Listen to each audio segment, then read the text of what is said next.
शरद पवार संसदीय लोकशाहीमधील भीष्माचार्य असं आव्हाड यांनी म्हटलंय। राजकीय विचारसरणीशी पवार कधी तडजोड करत नाही असंही आव्हाड यांनी म्हटलंय। संजय राऊतांनी पवारांवर केलेल्या टीकेवर हे उत्तर।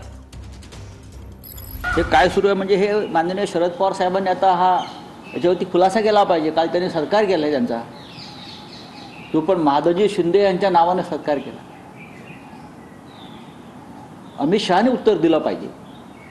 देशद्रोहाचे आरोप असलेले लोक तुमच्या पक्षामध्ये, आता शिंदेंचा पक्ष अमित शहांचाच पक्ष आहे, म्हणजे तुमच्या पक्षामध्ये येत आहेत। काल शरद पवार साहेबांनी शिंदेचा सत्कार केला नाही तर अमित शहांचा सत्कार केला असं मी मानतो। महाराष्ट्राचे तुकडे पाडणाऱ्या, महाराष्ट्राचा उद्योग पळवून देणाऱ्या अमित शहांचा सत्कार, ते प्रतीक म्हणजे एकनाथ शिंदे त्यांचा सत्कार केला।